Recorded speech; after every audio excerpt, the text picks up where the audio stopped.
songs I delighted to hear. Long, long ago, long ago. Now you are come, all my grief is removed. Now you are come, all my grief is removed. Let me forget that so long you have roamed. Let me believe that you love as you loved long, long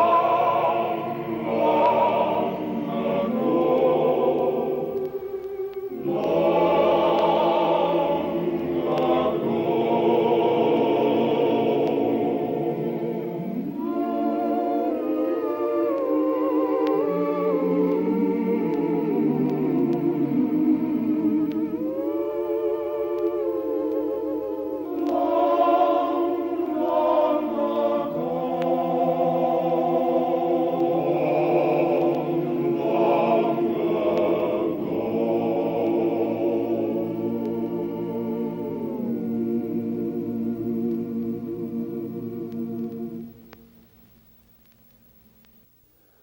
Well, good evening once again and welcome to another edition of Beverly's Times Past.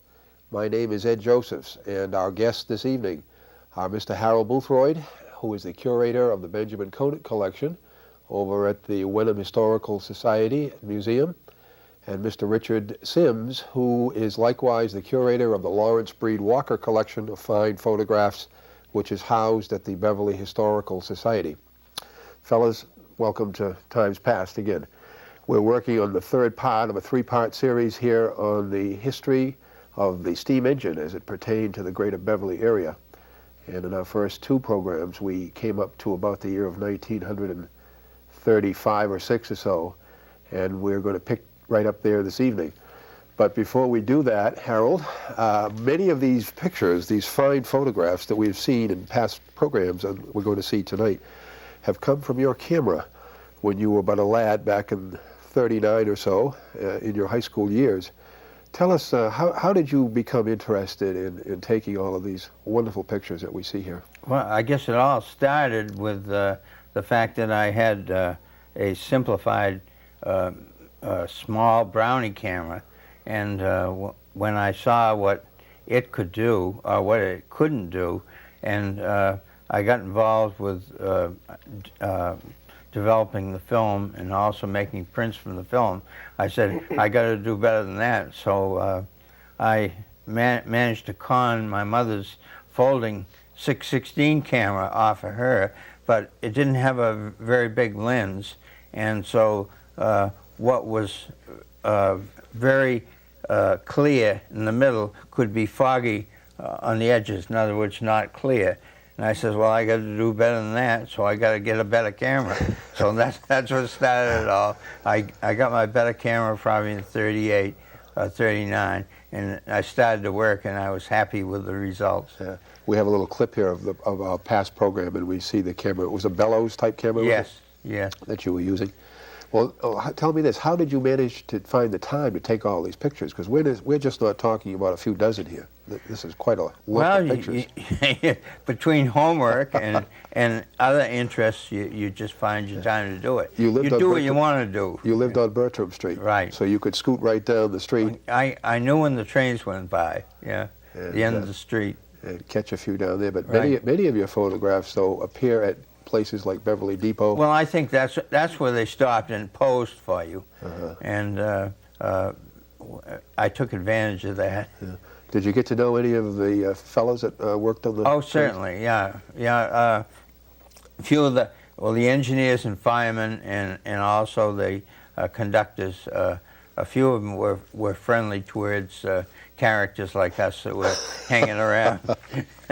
So we did get to know them. In fact, one engineer, I was fortunate enough to get a ride from Montserrat Station to Rockport and back, but I had to work. Yeah. I had to fire it. Isn't it something, though, Rich, what the importance now of Harold's pictures? There he was in high school, a young lad of maybe 15, 16, and 17, and through there, taking all these pictures and having a great time doing it. And think how important they are now to our collections. That's right. Well, things like that, when you do them, unless you're really wild about the subject matter, are so mundane that you would have to force yourself. The ordinary layperson would have to force themselves to go out and do that. It'd be like going out today and taking pictures of buses or whatever that go by, and you say, why am I doing this? But 40 years down the road, and they're exquisite. Yeah. See what you did, Harold? You never realized how important a fellow you were going to turn out to be. Hey, who knows, huh? Rich, down in the Beverly Historical Society, in the Lawrence Breed Walker collection, among the fine photographs down there is a calendar-type collection of train locomotives given to you by Ms. Elizabeth Foley. Tell us about that. Well, there, again, is an example, much like Harold, of somebody that went out and spent a lot of time over a period of 4 or 5 years on weekends taking pictures of steam locomotives during the early 1950s when the steam era was running out. And the thing that makes this unusual is that it was a lady who was doing it. And back then, that was a real rare occasion to see a lady with a camera taking locomotive pictures. And she took hundreds, literally hundreds of pictures of just one class of locomotive, and that was the Boston and Maine Specific type engines. And that was all she was interested in. She was sort of eccentric, and she just stuck to that particular type of engine, and she photographed, I guess, probably almost every one the railroad had left on their roster over that particular period of 4 or 5 years. And she did it with the idea of producing a weekly appointment calendar using 52 pictures of different locomotives, which she eventually did. And the calendar was issued in 1957. And today, when you can find one around, it's a real collector's item.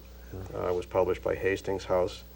And all her negatives now have been left to us. And there were, as I say, 500 or 600 negatives. And they're all identified and cataloged. And she was quite a lady. As we look through the pictures that are rolling by on the screen now, we don't see any of the Beverly Depot area.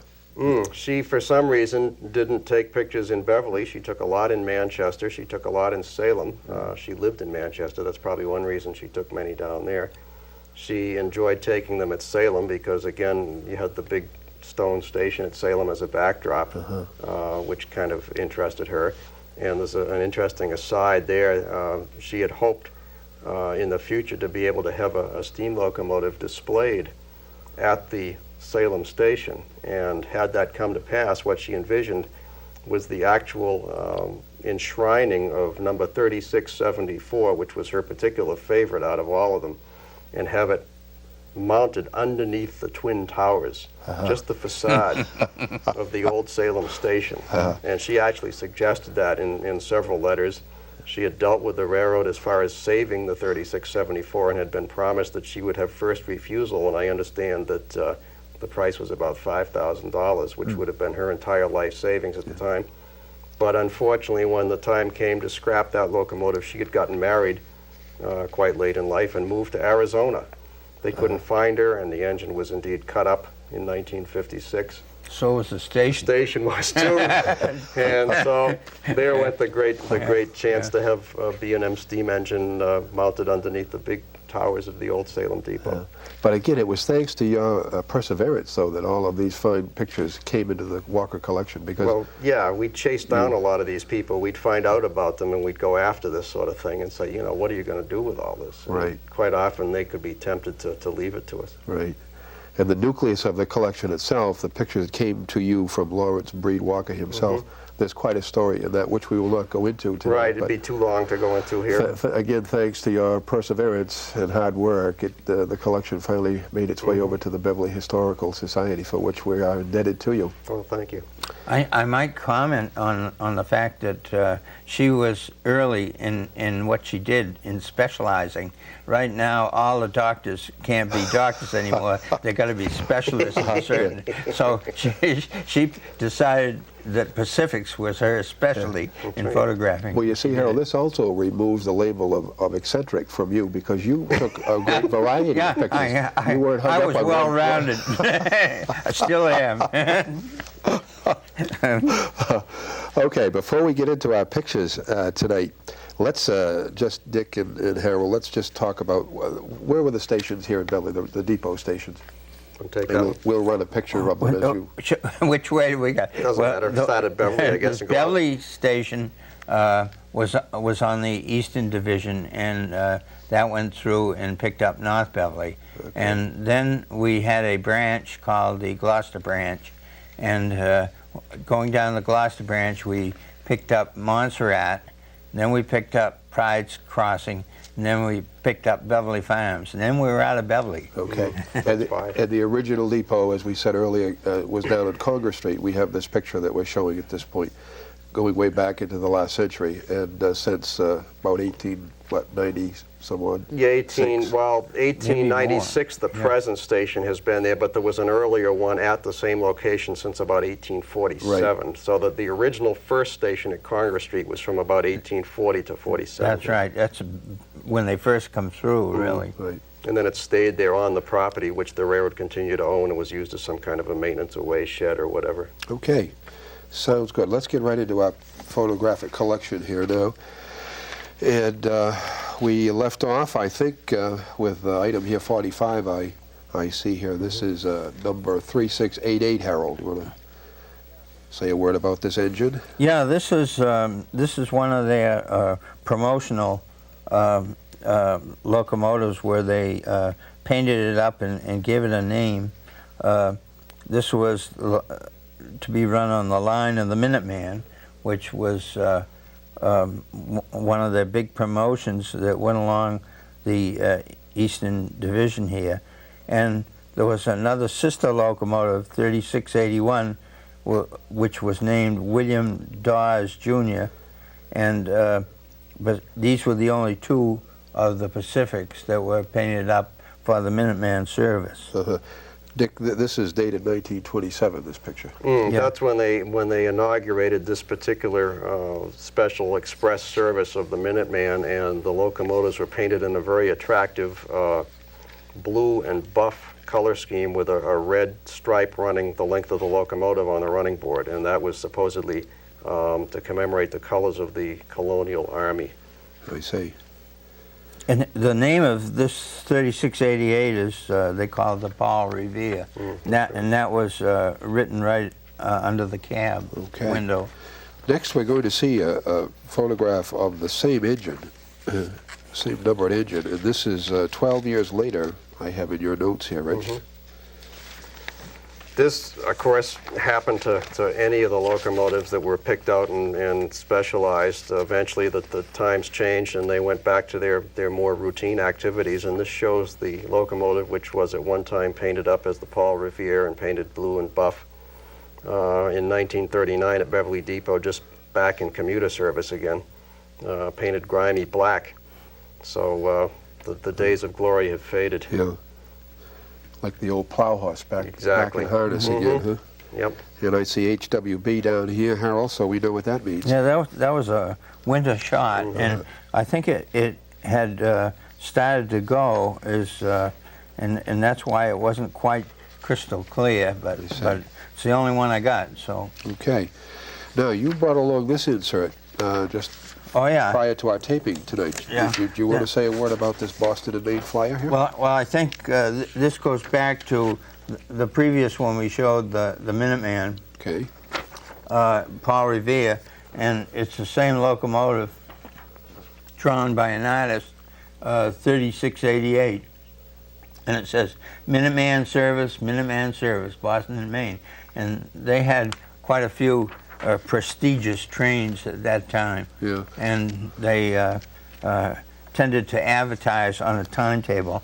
And that's what it is, the face of the timetable. Rich, you want to read a few of those? Oh, yeah, this is a roll of the famous trains that at one time ran over the Boston and Maine lines, this dating to April 24th, 1932. You had, of course, the Minuteman, which is promoted on this timetable. You had the Alouette, which was a day train from Boston to Montreal. You had the Pine Tree, which was a train to Portland from Boston. You had the New Englander. You had the Gull, the Green Mountain Flyer, which went to Rutland, Vermont. The Ethan Allen, the Red Wing, which was another Montreal train, I believe, that ran in the daytime. The Ambassador, which was a Washington to Montreal train, the Mount Royal, and the Berkshire Flyer. By God, that's quite a collection there. Yeah. Quite a choice to choose from. And that's just the name trains. There were hundreds of unnamed, just simply numbered accommodation trains that Right. went everywhere at that same time. We'll see a Pine Tree special coming up here in a minute in our pictures. Okay, let's move to our next picture, and we're at the Beverly Depot at 1939, Rich. Yeah, this is number 3678, and that's another one of the P2 class Pacifics, and they're stopped inbound to Boston. You can see the gas tank over back there on River Street in the background, and just another day in the life of Boston and Maine commuter trains back in the late 30s.